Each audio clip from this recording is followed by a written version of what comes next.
ಸ್ವಾಮೀಜಿಯವರು ಹಾಗೂ ಇನ್ನುಳಿದ ಎಲ್ಲ ಅತಿಥಿ ಗಣಮಾನ್ಯರು ವೇದಿಕೆಯ ಮೇಲೆ ಆಗಮಿಸಿದ ನಂತರ ಜ್ಯೋತಿ ಬೆಳಗಿಸುವ ಮೂಲಕ ಕಾರ್ಯಕ್ರಮಕ್ಕೆ ಚಾಲನೆಯನ್ನು ಕೊಡಲಾಗುವುದು.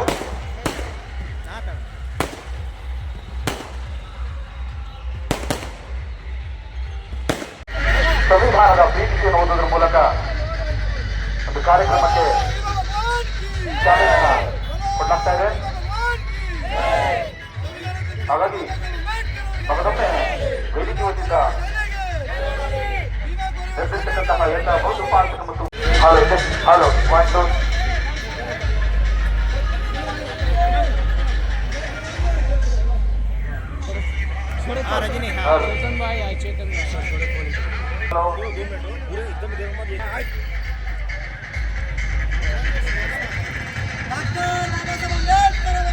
भारतीय संविधान के जब तक सूरज चांद रहेगा, जब तक सूरज चांद रहेगा,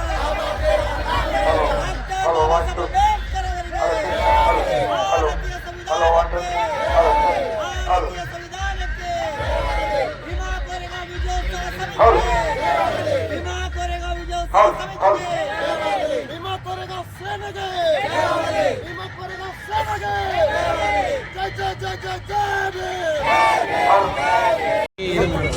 याद की कोणी यूट्यूब का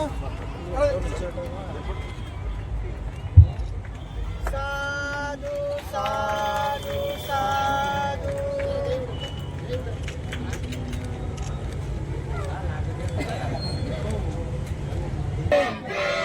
जय जय जय जय जय सेनेगे विमा करेगा सेनेगे डॉक्टर बाबा साहेब अंबेडकर ಅವರಿಗೆ ಡಾಕ್ಟರ್ ಬಾಬಾ ಸಾಹೇಬ್ ಕಾರ್ಯಕ್ರಮಕ್ಕೆ ಚಾಲನೆಯನ್ನು ಕೊಡಲಾಗ್ತಾ ಇದೆ.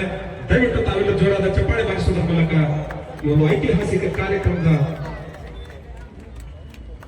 ಸಾಕ್ಷಿಯಾಗಬೇಕಾಗಿ ತಮ್ಮೆಲ್ಲ ನಾವು ಮನವಿ ಮಾಡಿಕೊಳ್ತಾ ಇದ್ದಾರೆ.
ಬೀದರ್ ಜಿಲ್ಲೆ ಭೀಮಕೋರೆಗಾಂವ್ ಸೇನೆ ವತಿಯಿಂದ ಹಮ್ಮಿಕೊಳ್ಳಲಾಗಿದೆ. ಹಾಗಾಗಿ ಈ ಇತಿಹಾಸವನ್ನು ಕುರಿತು ಭಾಷಣಗಾರರು ಬಂದಿದ್ದಾರೆ, ಅವರು ತಮಗೆಲ್ಲ ತಿಳಿಸ್ತಾರೆ. ನಾನು ಏನು ಹೇಳಕ್ ಇಷ್ಟಪಡ್ತೀನಿ ಅಂದ್ರೆ, ಬಹುಜನ ಬಂಧುಗಳೇ, ನಾವು ಒಗ್ಗೂಡಲಿಲ್ಲ, ಒಟ್ಟಾಗಿ ಈ ದೇಶವನ್ನು ಆಳಬೇಕು. ಮೊನ್ನೆ ಅಮಿತ್ ಶಾ ಅವರು ಒಂದು ಹೇಳಿಕೆಯನ್ನು ಕೊಡ್ತಾರೆ, ಅದನ್ನು ಖಂಡಿಸಿ ಅಂತ ಎಲ್ಲರೂ ಹೋರಾಟ ಮಾಡಿದ್ದೇವೆ. ಈ ಹೋರಾಟದಿಂದ ನಿಮ್ಗೆ ಯಾವುದೇ ಫಲವನ್ನು ಸಿಗೋದಿಲ್ಲ. ಯಾಕಂದ್ರೆ ನಾವು ಅಧಿಕಾರದಲ್ಲಿರಬೇಕು, ನಾವು ಅಧಿಕಾರವನ್ನು ಹಿಡಿಬೇಕು. ಎಲ್ಲಿವರೆಗೂ ನಾವು MLA MP ಆಗಲ್ಲ, ಅಲ್ಲಿ ತನಕ ಇಂಥ ದಬ್ಬಾಳಿಕೆ ದೌರ್ಜನ್ಯಗಳು ನಮ್ಮ ಮೇಲೆ ನಡೀತವೆ. ಯಾಕೆ ಈ ಮಾತನ್ನು ಹೇಳ್ತೀನಂದ್ರೆ, the statue of equality doctor Baba Saheb Ambedkar ಅವರು ಹೇಳಿದ್ದಾರೆ. ಪ್ರಜಾಪ್ರಭುತ್ವ ಪಿತಾಮಹ ಡಾಕ್ಟರ್ ಬಾಬಾ ಸಾಹೇಬ್ ಅಂಬೇಡ್ಕರ್ ಅವರು ಹೇಳಿದ್ದಾರೆ, ಎಲ್ಲಿವರೆಗೂ ನೀವು ಈ ದೇಶವನ್ನು ಆಳಲ್ಲ, ಅಲ್ಲಿವರೆಗೂ ನಿಮ್ಮ ಮೇಲೆ ದಬ್ಬಾಳಿಕೆ ದೌರ್ಜನ್ಯಗಳು ಆಗುತ್ತವೆ. ಹಾಗೆ ಮಾನ್ಯವರು ಕಾಂಚೀರಾಮ್ ಸಾಹೇಬರು ಹೇಳ್ತಾರೆ, ಯಾವ ಸಮಾಜದಲ್ಲಿ ಡೀಲರ್ ಮತ್ತು ಲೀಡರ್ಗಳ ವ್ಯತ್ಯಾಸವನ್ನು ಇರಬೇಕು ನಾವು. ಡೀಲರ್ ಮತ್ತು ಲೀಡರ್, ಡೀಲರ್ ಯಾರಿರ್ತಾರೆ, ಲೀಡರ್ ಯಾರಿರ್ತಾರೆ, ನೀವು ವೇದಿಕೆ ಮೇಲೆ ಮುಂದುಗರ್ತ ಕುಂತಂತ ನೀವು ಜನಗಳು ನೀವು ನಿರ್ಧಾರ ಮಾಡಬೇಕು, ಯಾರು ಲೀಡರ್ ಇದ್ದಾರೆ, ಯಾರು ಲೀಡರ್ ಇದ್ದಾರೆ ಅಂತ. ತುಂಬಾ ಸಮಯವಾಗಿದೆ.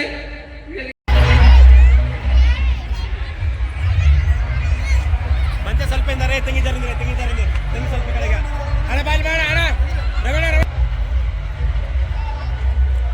ಸಾಕು ತಂಗಿರಿ ಸಾಕು ಬಂದದ್ದು ಸ್ವಲ್ಪ ನೋಡ್ರಿ ರವಣ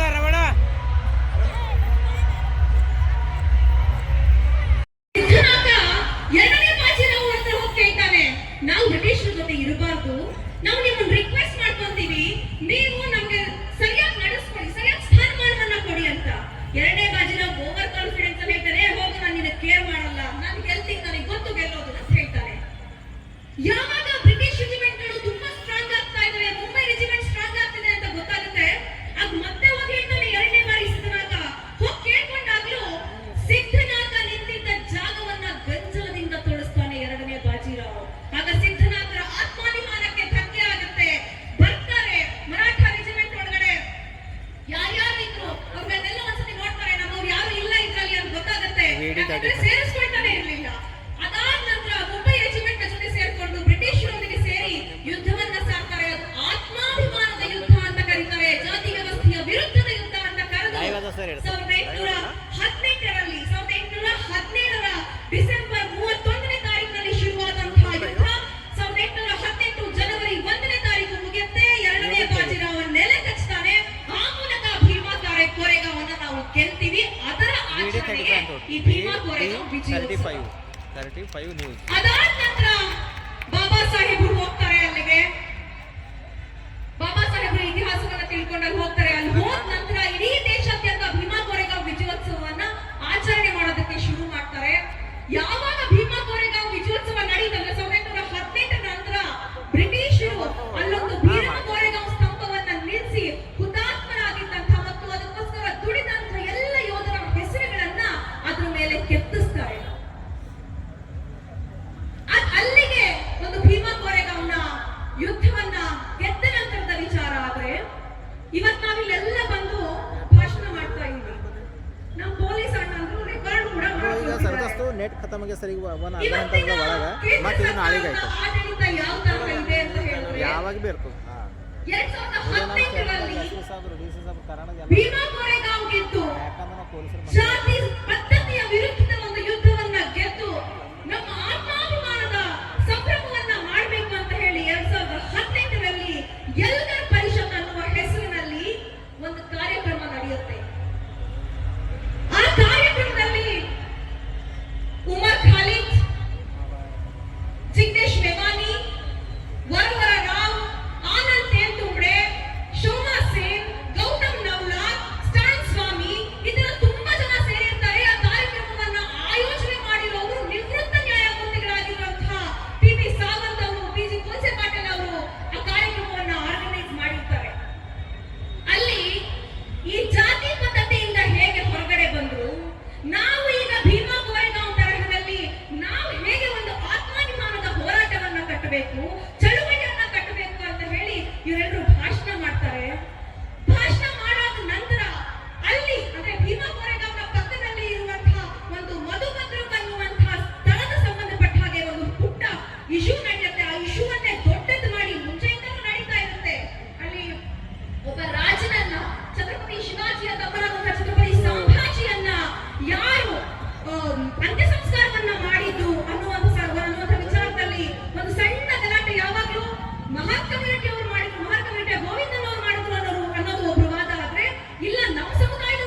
ಕೊಡಿಬೇಕಾಗುತ್ತೆ. ನಾವು ಜೈಲಲ್ಲಿ ಕೊಡಿದ್ರೂ ಪರವಾಗಿಲ್ಲ, ನಮ್ಮ ಮುಂದಿನ ಸಮುದಾಯದಲ್ಲಿ ಕೂತ್ಕೊಂಡಿದಾರಲ್ಲ ಇವರಿಗೆ ಒಂದು ಭದ್ರವಾದಂತಹ ಸಂವಿಧಾನ ಪರವಾದಂತಹ ಸಮಾಜವನ್ನ ಹುಟ್ಟುಹಾಕೋದಕ್ಕೆ ನಾವು ನಿಂತ್ಕೊಳ್ಳೇಬೇಕಾಗಿದೆ. ಅದಕ್ಕೋಸ್ಕರ ಇವತ್ತು ಇಲ್ಲೆಲ್ಲರೂ ಕೂತಿದ್ದೀವಿ.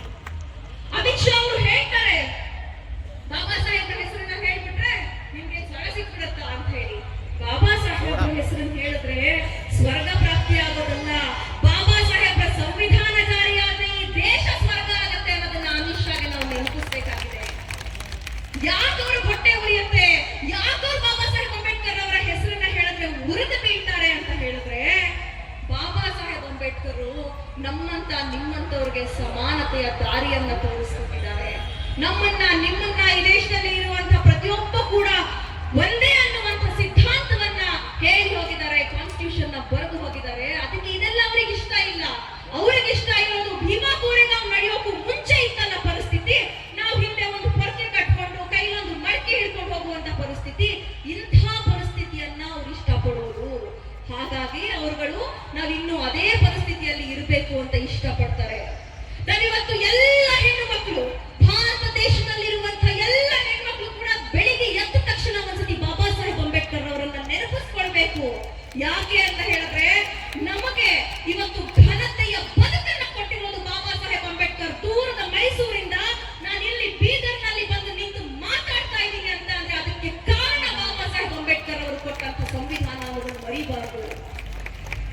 ಇವತ್ತು ಇಷ್ಟು ಆತ್ಮಾಭಿಮಾನವನ್ನ ತೋರಿಸಬೇಕಾಗಿದ್ದಂತಹ ಹೆಣ್ಣುಮಕ್ಕಳು, ಅಮಿತ್ ಶಾ ಹೇಳಿದಂತ ಹೇಳಿಕೆ ಸರಿ ಅಂತ ಹೇಳಿ ಅವ್ರ ಪರವಾಗಿ ನಿಂತಿರೋ ಹೆಣ್ಣುಮಕ್ಕಳು ಒಂದು ಸತಿ ಆಲೋಚನೆ ಮಾಡ್ಕೊಳ್ಬೇಕು. ನಮಗೋಸ್ಕರ, ನಮ್ಮ ಹೆಣ್ಣು ಮಕ್ಕಳಿಗೋಸ್ಕರ ಹಿಂದೂ ಕೋರ್ಟ್ ಬಿಲ್ ನಲ್ಲಿ ಬದಲಾವಣೆಯನ್ನ ತರೋದಕ್ಕೆ ತನ್ನ ಸ್ಥಾನಕ್ಕೆ, ಇವತ್ತು ನಾವು ಒಂದು ಗ್ರಾಮ ಪಂಚಾಯತಿ ಮೆಂಬರ್ ಆಗಿದ್ರೆ ನಾವು ಸ್ಥಾನ ಬಿಟ್ಕೊಡಕ್ ರೆಡಿ ಇರಲ್ಲ ಅಂತಲ್ಲಿ ಬಾಬಾ ಸಾಹೇಬ್ ಅಂಬೇಡ್ಕರ್ ಅವರು ಈ ನೆಲದ ಹೆಣ್ಣು ಮಕ್ಕಳಿಗಾಗಿ ತನ್ನ ಪದವಿಯನ್ನ ತ್ಯಾಗ ಮಾಡೋದಕ್ಕೆ ತಯಾರಾಗಿದ್ರು. ಅಂಥ ಬಾಬಾ ಸಾಹೇಬ್ ಅಂಬೇಡ್ಕರ್ ಅವರಿಗೆ ವಿರುದ್ಧವಾಗಿ ನಿಂತಿರುವವರ ವಿರುದ್ಧವಾಗಿ ಅವರಿಗೊಂದು ಸವಾಲನ್ನ ಎಸೆಯೋ ಹಾಗೆ ನಾವು ಶೈಕ್ಷಣಿಕವಾಗಿ ನಾವು ಹೆಣ್ಣು ಮಕ್ಕಳು ಮುಂದೆ ಬರಬೇಕು. ನಾವೇನ್ ಮಾಡ್ತಿದ್ದೀವಿ, ನಾವು ನೀಟಾಗಿ ಅವ್ರು ಹಾಕ್ತಾ ಇರುವಂತಹ ಟ್ರ್ಯಾಪ್ಗೆ ಒಳಗಾಗ್ತಾ ಇದೀವಿ. ನ್ಯೂ ಎಜುಕೇಶನ್ ಪಾಲಿಸಿಯನ್ನ ತಗೊಂಡ್ ಬಂದು NEP ಅನ್ನ ತಗೊಂಡ್ ಬಂದಿದ್ ಯಾಕೆ ಅವರು ಅಂತ ಹೇಳಿದ್ರೆ, ನಾವೇನ್ ಮಾಡ್ತೀವಿ, 3 ವರ್ಷಕ್ಕೊಂದು ಡಿಗ್ರಿ ಮಕ್ಕಳನ್ನ ಸೇರಿಸಿದ್ರೆ ನಾವು 3 ವರ್ಷ ಪೂರ್ತಿ ಆಗ್ಲಿ ಡಿಗ್ರಿ ಆಗುತ್ತೆ ಅಂತ ನೋಡ್ಕೊಂತೀವಿ. ಆದ್ರೆ 3 ವರ್ಷ ಡಿಗ್ರಿನಲ್ಲಿ 1 ವರ್ಷ ಹೋದ್ರೆ ಸರ್ಟಿಫಿಕೇಟ್, 2 ವರ್ಷ ಹೋದ್ರೆ ಡಿಪ್ಲೊಮಾ, 3 ವರ್ಷ ಹೋದ್ರೆ ಡಿಗ್ರಿ ಅಂತಂದ್ರೆ ನಾವೇನ್ ಮಾಡ್ತೀವಿ, ಶೂದ್ರರು ಅಲ್ಪಸಂಖ್ಯಾತರು ಸಾಕಪ್ಪ ಸರ್ಟಿಫಿಕೇಟ್ ಸಿಕ್ಕಿದೆಯಲ್ಲ ಸಾಕು ಅಂತೀವಿ. ನಾವು ಮುಸಲ್ಮಾನರು ಏನಂತೀವಿ, ಬಸ್ರಲ್ಲೇ ಡಿಪ್ಲೊಮಾ ಕರ ಸ್ವಜಾ ಪಂಚಾಶಾಪ್ನೆಗ ತಪ್ಪ ಕಾಮ್ ಕರ್ಜಾ ಅಂತ ಬಿಡಿಸ್ಬಿಟ್ಟು ಕಳಿಸ್ತೀವಿ. ಅವರು ಶೈಕ್ಷಣಿಕವಾಗಿ ನಮ್ಮನ್ನ ಹಿಂದೆ ಉಳಿಸ್ಬೇಕು ಅಂತ ಹೇಳಿ ಅವರಿಗೆ ಬೇಕಾದ ಕಾನೂನುಗಳನ್ನ ಮಾಡ್ಕೊಳ್ತಾ ಇದ್ದಾರೆ. ಆ ಕಾನೂನುಗಳನ್ನ ಅವರು ಮಾಡ್ಕೊಳ್ತಾ ಇರೋದಕ್ಕೆ ವಿರುದ್ಧವಾಗಿ ನಾವು ನಿಲ್ಲಬೇಕು, ಅದನ್ನ ತಡೆ ಹಿಡಿಬೇಕು ಅಂತ ಹೇಳಿದ್ರೆ ನಮಗೆ ಶಿಕ್ಷಣದ ಅವಶ್ಯಕತೆ ಇದೆ. ಜೊತೆಗೆ ನಾವು ಹೆಚ್ಚೆಚ್ಚು ಆಡಳಿತದಲ್ಲಿ ಹೋಗುವಂತಹ ಅವಕಾಶಗಳನ್ನ ಗಳಿಸ್ಕೊಳ್ಬೇಕು. ಈಗ ಒಬ್ರು ಸರ್ಕಾರಿ ನೌಕರರ ಸಂಘದ ಅಧ್ಯಕ್ಷ ಆದ್ರು ಅಂತ ಹೇಳಿ ಅವ್ರಿಗೆ ಸನ್ಮಾನ ಮಾಡೋದು ಖುಷಿ ಆಯ್ತು. ನಾವು ಬರೀ ಬೀದಿಯಲ್ಲಿ ನಿಂತು ಹೋರಾಡುವ ಜನ ಆಗಬಾರದು. ನಾವು ಅಧಿಕಾರವನ್ನ ಹಿಡಿಯುವಂತಹ ಜನ ಆದ್ರೆ ಮಾತ್ರ ನಾವು ನಮ್ಮ ಹಕ್ಕುಗಳನ್ನ ಕೇಳಿ ಪಡೆಯೋದಕ್ಕೆ ಸಾಧ್ಯ. ನಾವು ಶೂದ್ರ, ಅಲ್ಪಸಂಖ್ಯಾತ, ದಲಿತ, ದಮನಿತ ಸಮುದಾಯದವರು ಎಲ್ಲಿವರೆಗೆ ಚೇಲಾಗಿರಿಯನ್ನ ಮಾಡ್ಕೊಂಡಿರ್ತೀವೋ ಅಲ್ಲಿವರೆಗೂ ನಾವು ಅಲ್ಲೇ ಇರ್ಬೇಕಾಗತ್ತೆ. ಎಲ್ಲಿವರೆಗೆ ನಾವು ನಮ್ಮ ಹಕ್ಕುಗಳನ್ನ ಬಾಯಿ ಬಿಟ್ಟು ಕೇಳೋದಿಲ್ವೋ ಅಲ್ಲಿವರೆಗೂ ನಮ್ಮನ್ನು ತುಳಿತಾನೆ ಇರ್ತಾರೆ.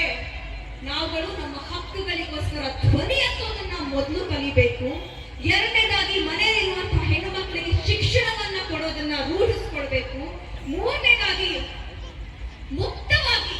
ಮುಕ್ತವಾಗಿ ಯಾರೋ ಸುಳ್ಳು ಹೇಳೋರು, ಯಾರೋ ಕೋಮುವಾದಿಗಳಿರೋರು, ಯಾರೋ ದೇಶ ವಿರೋಧಿ, ಜನ ವಿರೋಧಿ, ಜೀವ ವಿರೋಧಿ ಸಿದ್ಧಾಂತ ಇರೋರು ಕೇಸರಿ ಶಾಲ್ಗಳನ್ನ ಹಾಕೊಂಡು ಓಡಾಡ್ಬೇಕಾದ್ರೆ ನಾವು ಅಂಬೇಡ್ಕರ್ ವಾದಿಗಳು ಅನ್ನೋದನ್ನ ಹೇಳ್ಕೊಳ್ಳೋದಕ್ಕೆ ನಾವು ಹೆಮ್ಮೆಯಿಂದ ಹೇಳ್ಬೇಕು. ನಾನು ಯಾವಾಗ್ಲೂ ಎಲ್ಲ ವೇದಿಕೆಗಳಲ್ಲೂ ಹೇಳ್ತಾ ಇರ್ತೀನಿ, ಅಕಸ್ಮಾತ್ ಬರೀ 20 ವರ್ಷದ ಹಿಂದೆ ಮುಸಲ್ಮಾನ ಸಮುದಾಯ ಬಾಬಾ ಸಾಹೇಬ್ ಅಂಬೇಡ್ಕರ್ ಹಮಾರೆ, ಬಾಬಾ ಸಾಹೇಬ್ ಅಂಬೇಡ್ಕರ್ ನಮ್ಮವರು ಅಂತ ಎದೆಗಾಣಿಸಿಕೊಂಡಿರ್ತಿದ್ರೆ ಇವತ್ತು NRC CAA ತರಹದ ಕಾನೂನುಗಳನ್ನ ತಂದು ನಮ್ಮ ಮನೆ ಹೆಣ್ಮಕ್ಳನ್ನ ನಾವು ಬೀದಿಯಲ್ಲಿ ಕೂರಿಸೋ ಅವಶ್ಯಕತೆ ಇರ್ತಾ ಇರಲಿಲ್ಲ ಸ್ನೇಹಿತರೆ. ನಾವು ಹಾಕೊಳ್ಳೋ ಈ 1.5 ಮೀಟರ್ ಬಟ್ಟೆಗೋಸ್ಕರ ನಾವು ಬೀದಿಯಲ್ಲಿ ನಿಂತು ಹೋರಾಡುವಂತಹ ಒಂದು ಸಿಚುವೇಶನ್ ನಮಗೆ ಬರ್ತಾ ಇರಲಿಲ್ಲ.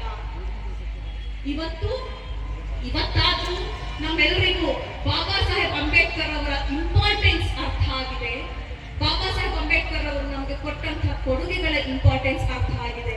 ನಾವು ಅವ್ರನ್ನ ಮನಸಾರೆ ಅವ್ರು ಹೇಳಿ ಹೋದಂತಹ ಅವರು ನಮಗೆ ಸಂವಿಧಾನದ ರೂಪದಲ್ಲಿ ಕೊಟ್ಟಿರುವಂತಹ ಸಿದ್ಧಾಂತವನ್ನ ಉಳಿಸೋದಕ್ಕೆ ನಾವೆಲ್ಲರೂ ಕೆಲಸ ಮಾಡಬೇಕಾಗಿದೆ. ನಾನು ತುಂಬಾ ಜನ ಸ್ನೇಹಿತರಿದ್ದಾರೆ, ಅವರುಗಳು ನಮ್ಮ ಮನೆಗೆ ಬಂದ ತಕ್ಷಣ ಬಾಬಾ ಸಾಹೇಬ್ ಅಂಬೇಡ್ಕರ್ ಅವರ ಫೋಟೋ ನೋಡಿದ ತಕ್ಷಣ ಹೇಳ್ತಾರೆ, ಏನ್ ನೀವು ಬಾಬಾ ಸಾಹೇಬ್ರ ಫೋಟೋ ಇಟ್ಕೊಂಡಿದ್ದೀರಾ, ಯಾಕೆ ಇಟ್ಕೊಂಡಿದ್ದೀರಾ ಅಂದ್ರೆ ಒಂದು ಜಾತಿಗೆ ಮಾತ್ರ ಬಾಬಾ ಸಾಹೇಬರನ್ನ ಮೀಸಲು ಮಾಡಲಾಗಿದೆ. ಬಾಬಾ ಸಾಹೇಬರು ಬರೀ ಒಂದು ಜಾತಿಗೆ ಮಾತ್ರ ಸಮಾನತೆ ಕೊಟ್ಟಿದ್ದು, ಹಕ್ಕು ಕೊಟ್ಟಿದ್ದು. ಇವತ್ತು ಯಾವುದೇ ಜಾತಿಯವರು